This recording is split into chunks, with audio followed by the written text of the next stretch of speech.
Qu'est-ce que la spiritualité? Qu'est-ce que la religion?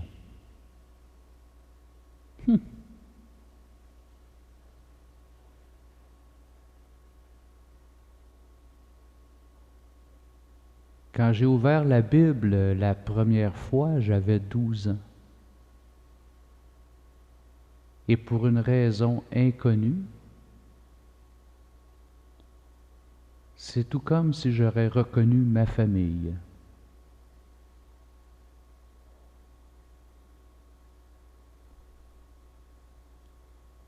Je me suis confié à ce senti intérieur que j'appelais dans le temps Jésus. Mon grand frère, mon ami, mon idole.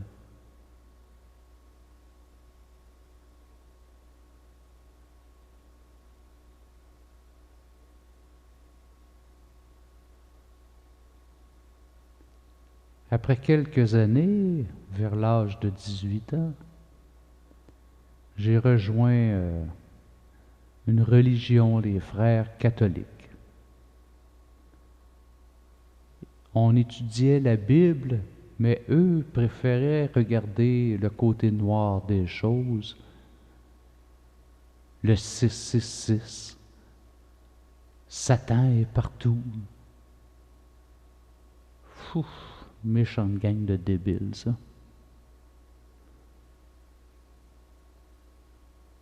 Ensuite, j'ai rejoint les frères chrétiens en Ontario, the Brotherhood Christians. Et puis un beau dimanche, en pleine session,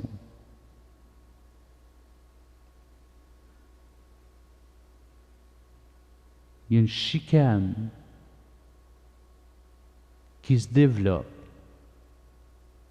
à propos du port de chapeau. Il y en a qui étaient pour que tout le monde porte le chapeau, puis les autres portent pas le chapeau. Gna, gna, gna, gna, gna, gna, gna, gna, gna. J'ai tout sacré cela, mon homme. C'est de la marde.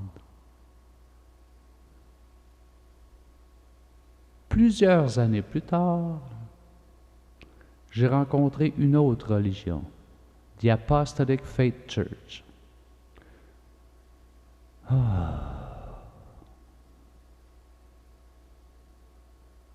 Pas de télévision, pas le droit de jouer aux cartes.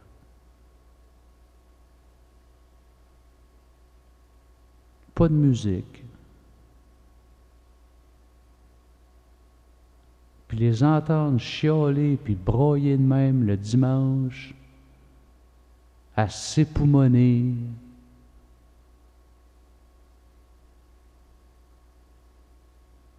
Non, mais ils sont pas bien à quelque part, là. Il leur manque un gros morceau. Ouais. Dans le fond, ils ont peut-être raison de prier comme ça.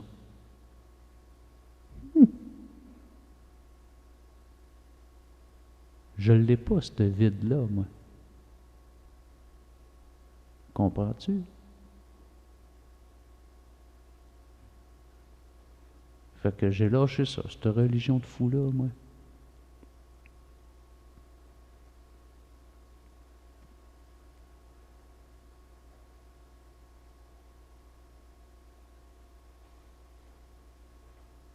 Le pire, c'est que j'avais marié la fille du ministre de cette église-là.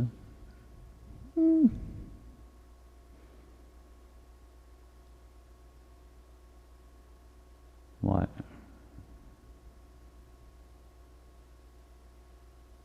Il faut-tu être épais?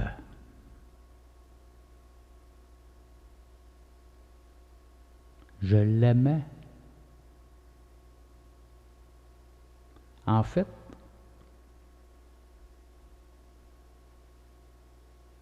j'étais bien sous un soir. Puis je m'en allais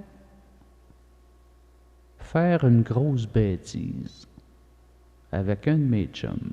On s'en allait déclencher une bataille dans le club. Et au moment précis auquel que j'étais pour faire cette gaffe-là,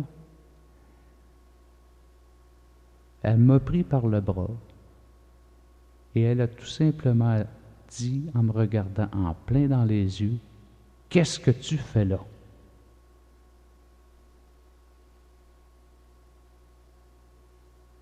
J'ai paralysé. Et puis là, elle m'a demandé pour aller danser. On est allé danser, puis c'est là que ça a commencé.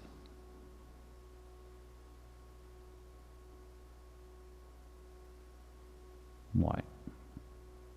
Elle m'a sauvé la vie pour mieux me tuer par après. Longue histoire d'amour déchu.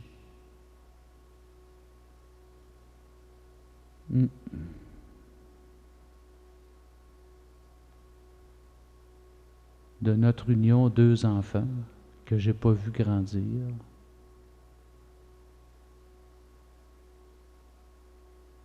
La perte de ces enfants-là a fait en sorte que je me suis retrouvé en tentative de suicide pendant 1 an et demi de temps.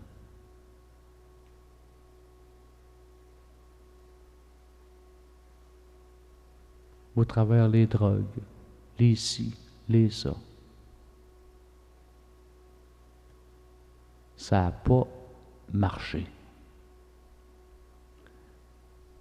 Ça a tellement pas marché que je me suis découragé. Et c'est à ce moment-là que j'ai décidé de donner ma vie à la vie.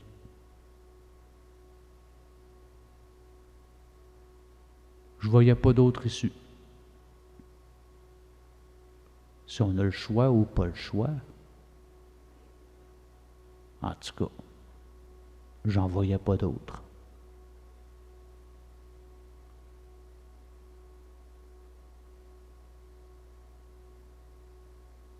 De fil en aiguille,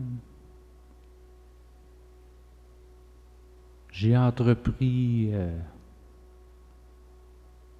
le programme des 12 étapes et 12 traditions des alcooliques anonymes, que j'ai été impliqué pendant plusieurs années.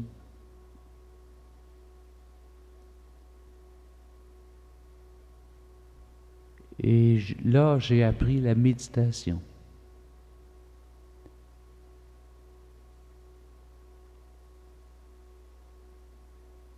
Je souffrais de douleurs extrêmes au dos suite à des accidents de travail. Et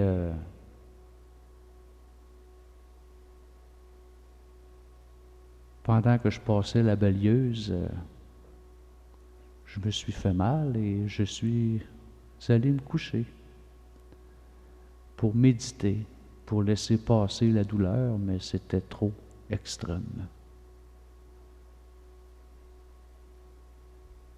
C'est alors qu'une petite voix s'est mise à me parler intérieurement.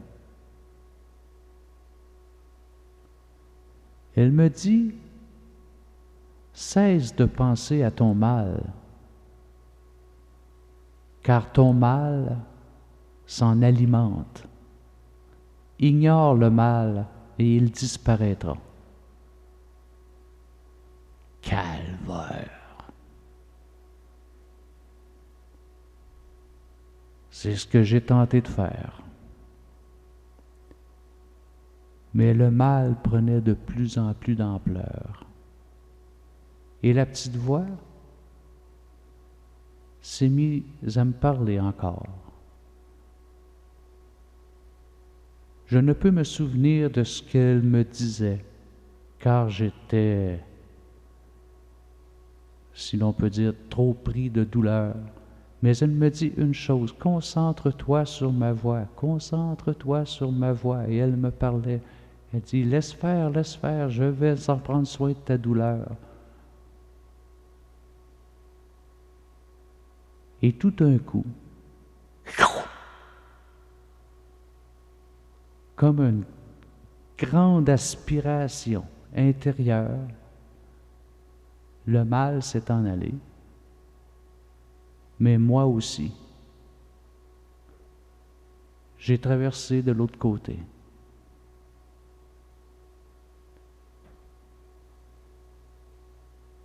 En quittant l'atmosphère de la Terre,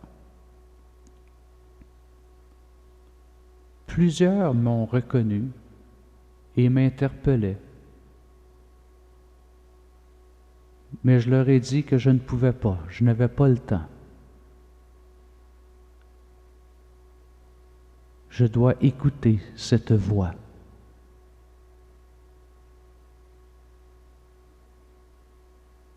Et je me suis concentré de toutes mes énergies sur cette voix. Cette énergie, cet ange. Elle filait à la vitesse des étoiles filantes au travers l'univers. Et là, je la vois disparaître dans un trou noir. Et moi, je ne pose aucune question. Je la poursuis. C'est mon ange. Je dois la voir. Et je continue. Sur la route, au travers le cosmos, j'ai rencontré plusieurs autres mondes, de couleurs différentes, d'énergies différentes.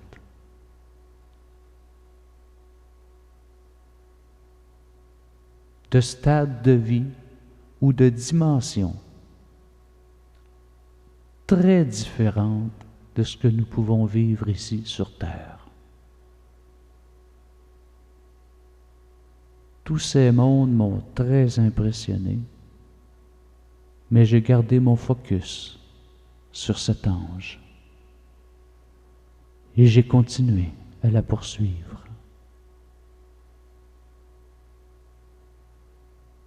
Soudain, plus d'étoiles que le noir, le béant total, plus rien.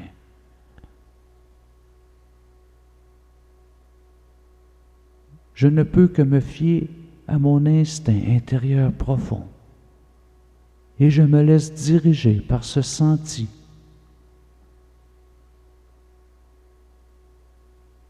D'un amour infini et je me laisse guider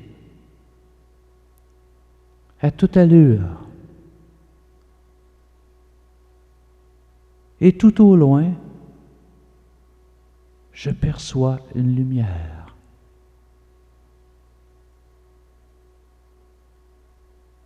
Elle ressemble à l'étoile de Bethléem.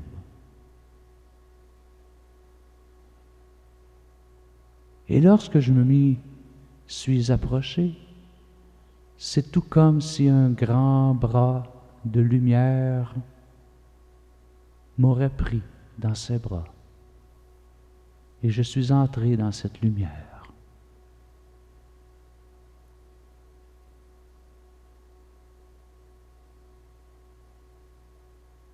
À l'intérieur de la lumière,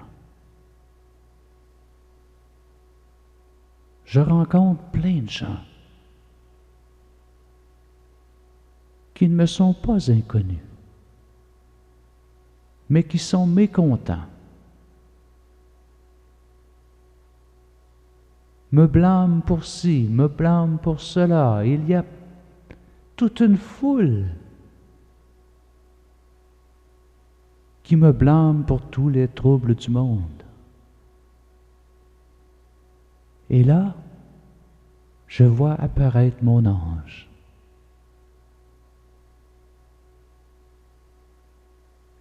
Je m'illumine et m'élève au-dessus de toutes ces âmes et je la rejoins.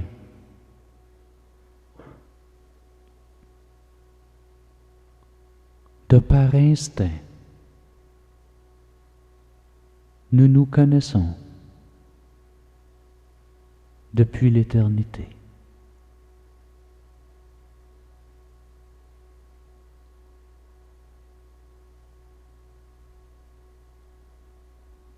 Nous avons échangé quelque peu. Et là, j'ai entré dans le temple. J'ai échangé avec l'être suprême.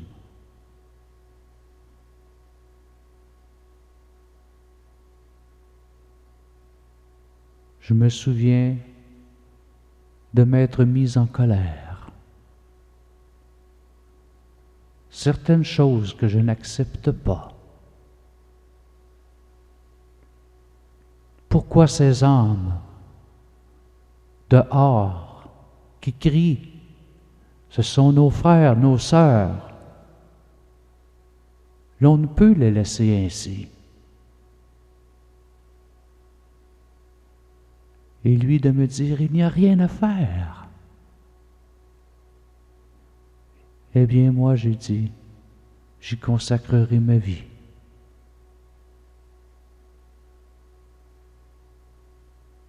Et je suis reparti. Et l'être suprême mécontent. J'ai retrouvé mon ange. Et c'est là qu'elle me dit si je devais continuer ma mission ou simplement m'arrêter. Et je lui ai posé la question, mais que faire de toutes ces âmes?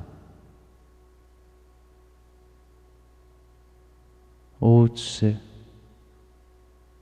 il n'y a rien à faire. Tu es mieux de ne plus t'en occuper.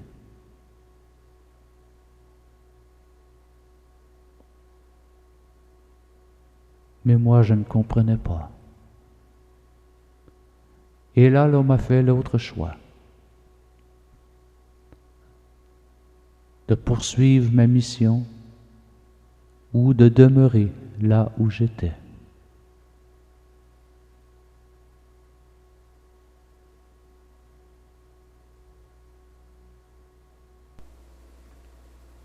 Je dis oui en fermant les yeux. Et aussitôt, je m'éveilla dans mon lit.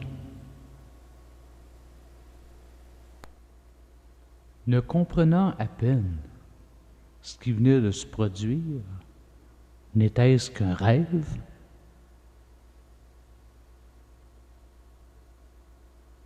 Mais je peux dire que depuis ce jour, à tout instant où je perds la foi, où je pense que ce rêve n'était qu'un rêve, à chaque instant, il se produit quelque chose dans le moment présent pour me dire, m'affirmer, me confirmer que ce n'était pas un rêve.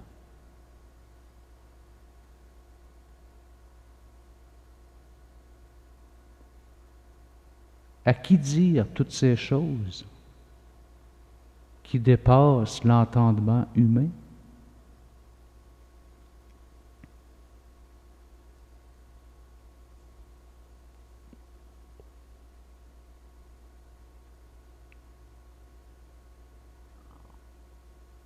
Je ne savais pas encore, à ce moment,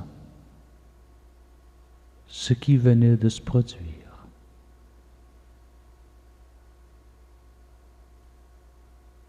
Ce n'est qu'aujourd'hui, 20 ans plus tard, que je réalise, conscientise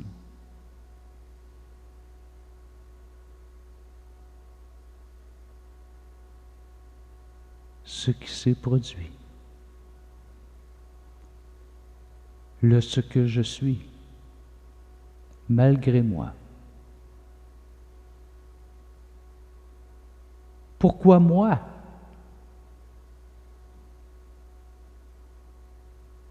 Ainsi est-il.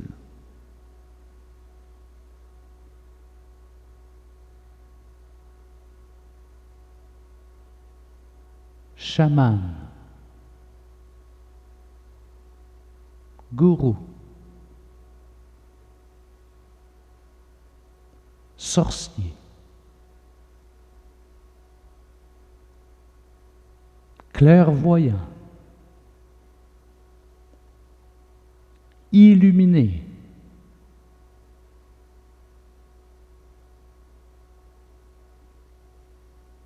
je n'ai rien demandé de tout cela.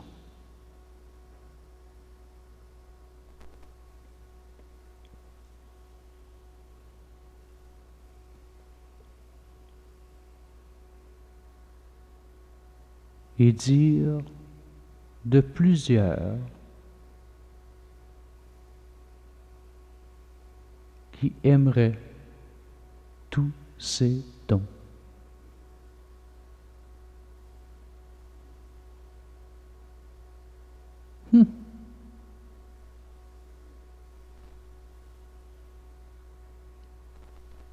La conscience. Mais qu'est-ce que la conscience? Comment peut-on savoir ce que l'on ne sait pas?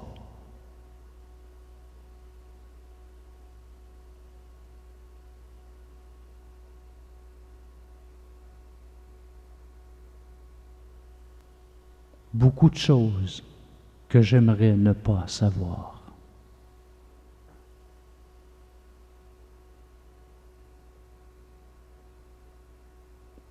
Beaucoup de choses je n'ai pas demandé.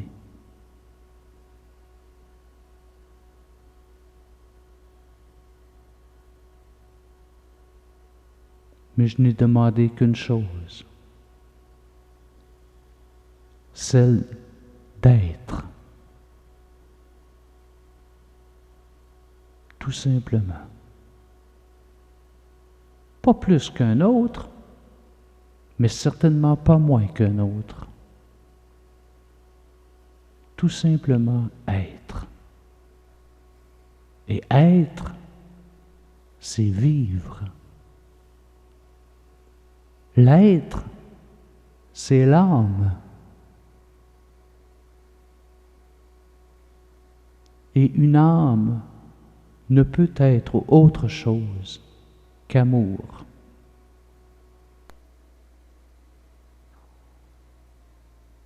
Cela ne veut pour autant dire qu'une âme est parfaite. Non. Une âme est un peu comme un enfant qui ne veut qu'apprendre, vivre, créer,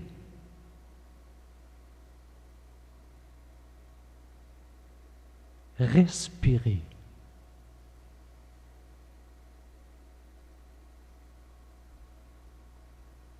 sentir le parfum des fleurs,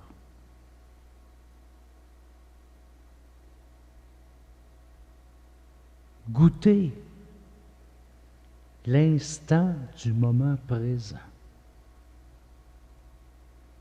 le savourer,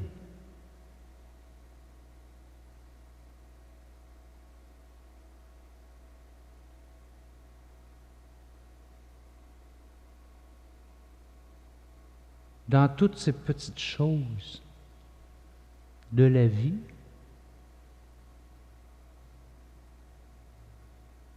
c'est là que la vraie nourriture de la vie pour l'âme, se nourrir d'amour,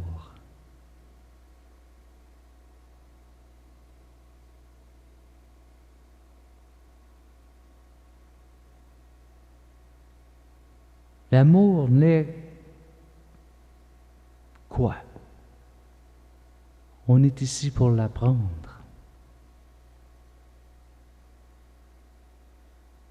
On fait de notre mieux. Et toutes nos blessures ou les murs que l'on peut rencontrer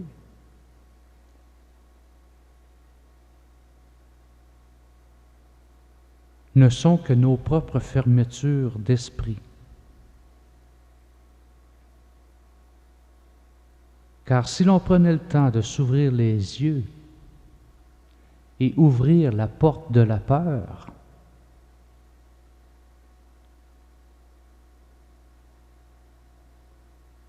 avec foi, avec amour, qu'y a-t-il de l'autre côté de la porte?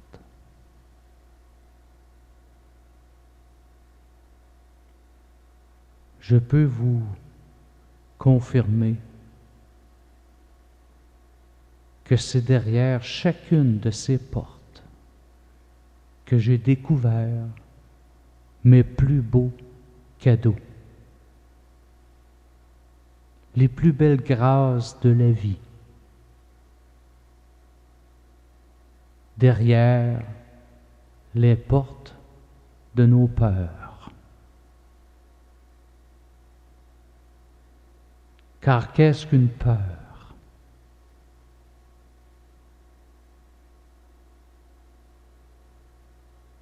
La peur n'est qu'un ombrage.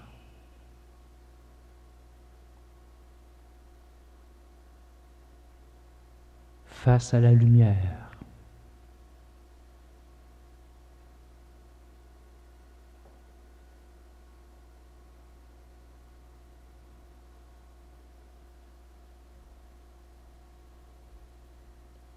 La lumière de ce que nous sommes.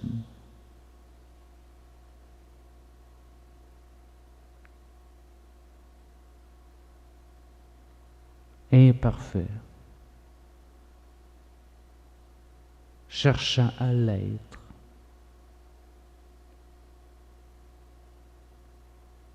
Prétendant avoir trouvé la vérité, le chemin.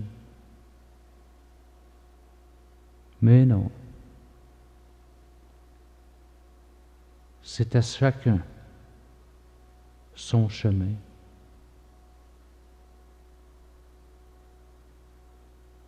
À chacun son propre destin.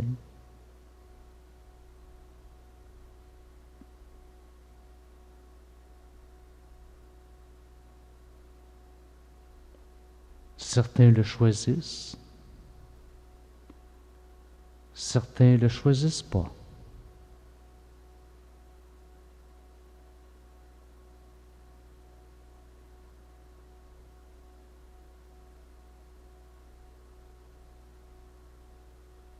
Les grâces de Dieu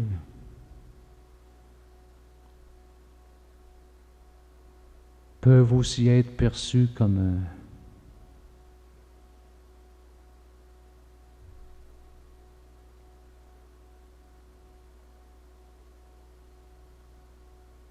maléfice,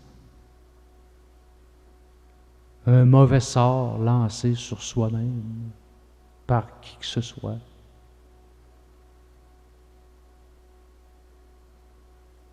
À être banni par la vie.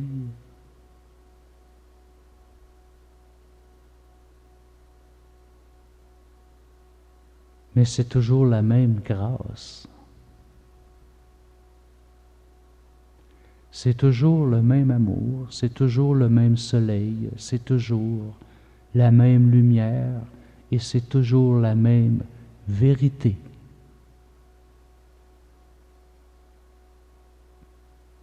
La seule différence est si on l'accepte ou si on ne l'accepte pas.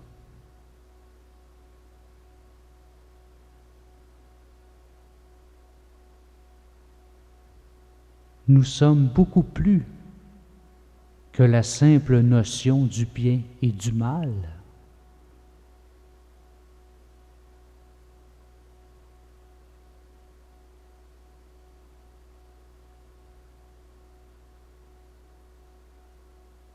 Nous ne sommes pas ici pour satisfaire nos propres désirs ou plaisirs égocentriques.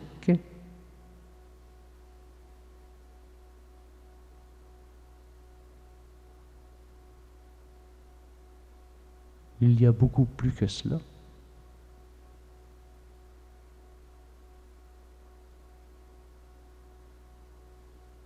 Ça dépasse toute moralité.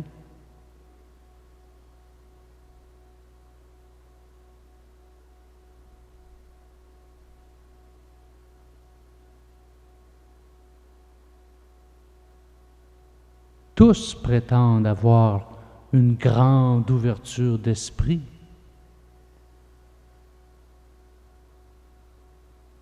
En ayant les deux yeux bien fermés.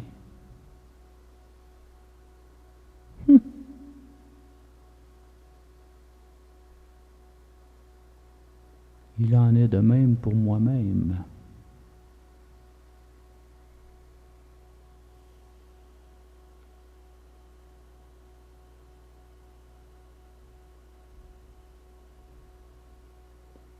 Malgré toutes les expériences de la vie, de ci ou de cela.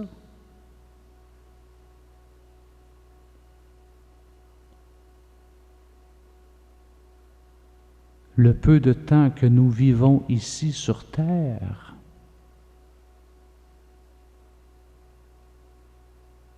n'est qu'en fait le reflet de ce que nous refusons de vivre dans l'au-delà.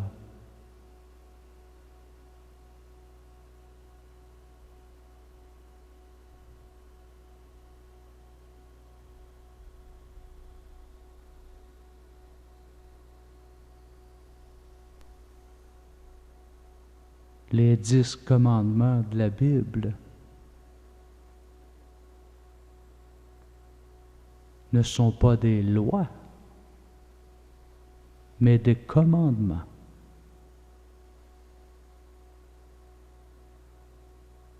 Dans le seul but d'être heureux, de s'épanouir, de vivre, d'être vraiment ce que nous sommes.